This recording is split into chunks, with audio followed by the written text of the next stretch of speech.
the ZR2 and the sand car. Got that all fixed up last weekend. I'll show you that in a minute. ZR2 made a couple changes. It will do manual shifting. Whatever I tell it to do, it'll do. And I think I figured out the cooling. I remembered that I didn't have the thermostat in it.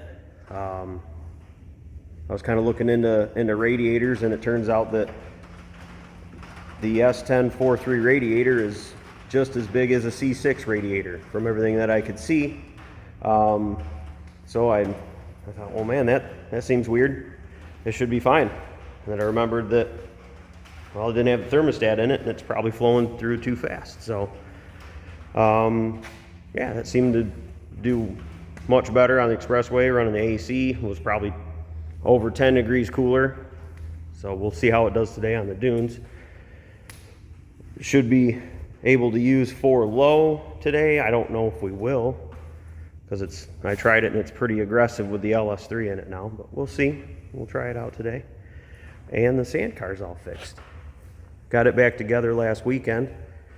My friends at Go Fast in Wyoming, Michigan added some more tube. We added these right here, that right there, and then doubled this up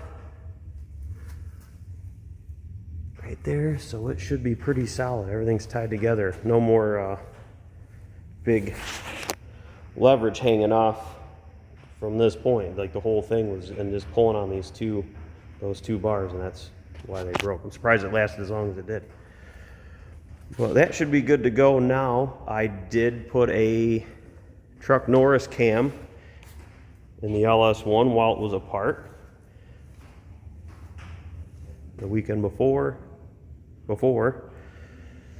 And last weekend we got the engine, trans, everything put back together. Drove around a little bit, so still dialing and tuning. We'll probably do some wide open pulls today if the rain holds off. And already it feels like it makes a pretty good bit more power of the little bit that I've seen. I think I've got a little clutch issue. If you push this clutch down real slow, it doesn't move the ram attached to the transmission. So I changed that when I got it because it was leaking. So maybe it's just a chintzy thing and they don't last very long, or I don't know. Maybe it's this little ram in here.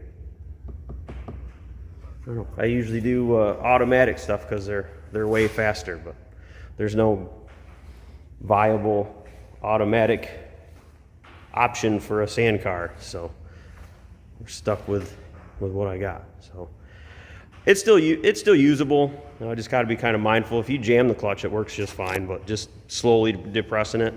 So I think we'll be just fine. Mess around with it for this weekend, or ideally rest of the season, and not have to do anything. But that's just not how things go sometimes.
the ZR2 and the sand car out all afternoon after the rain let up.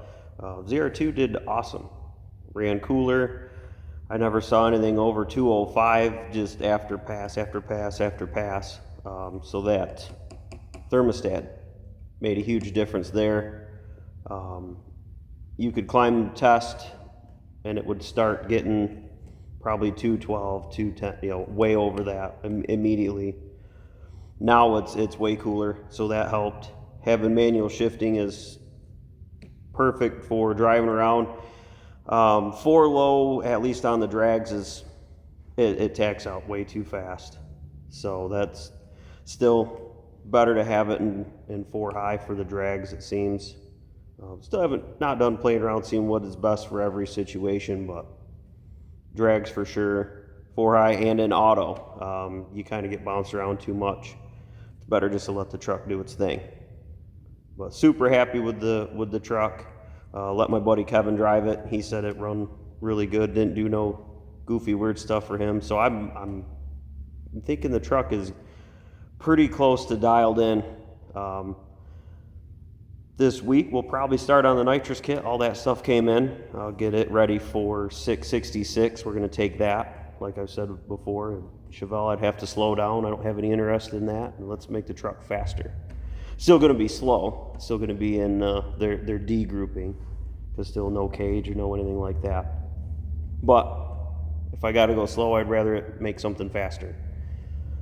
The sand car, on the other hand, remember that clutch master cylinder I told you about? Well, that gave up, at least on the end of the afternoon. We came in for dinner, and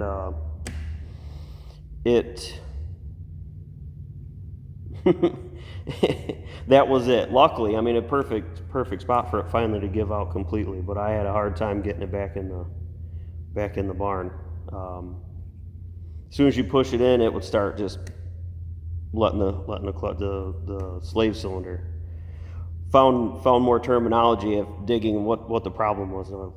Got some stick shift education in my research, but I'm fairly confident it's the master cylinder, not the slave cylinder. Without it running, you push the clutch, you can actually hear the fluid, it sounds like, in the master cylinder bleeding back. So that, not a terrible, difficult fix. Just get a new master cylinder. That one looked kind of janky anyway. It was probably some offshore piece of crap. But we'll have to get that all fixed up. And then keep on. It was running great. I did 1 log, wide open pass, and everything was exactly where I figured it should be. I was just pulling a little bit of fuel. It was hot and sticky, humid. So about what I would expect.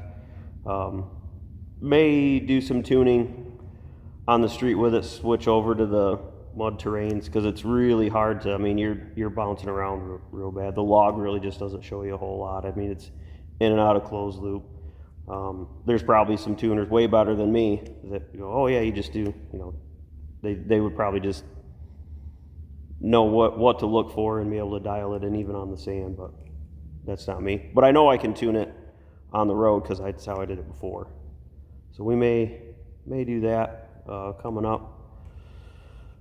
But it was fun getting it back in the barn. Tore my driveway up a little bit, but we got it in there. But I mean, I couldn't ask for. We got all afternoon. Didn't have to drag it in from the dunes because it let go out there. It was perfect. So happy about that. Everything running. It definitely has. It's making more power everywhere. Kevin was with me, and he's like, yeah, it feels stronger. It pulls harder since the last time he was in it. So really happy with that. We're going to go back out today a little bit with the truck. I'll leave that sit where it is till we get a master cylinder.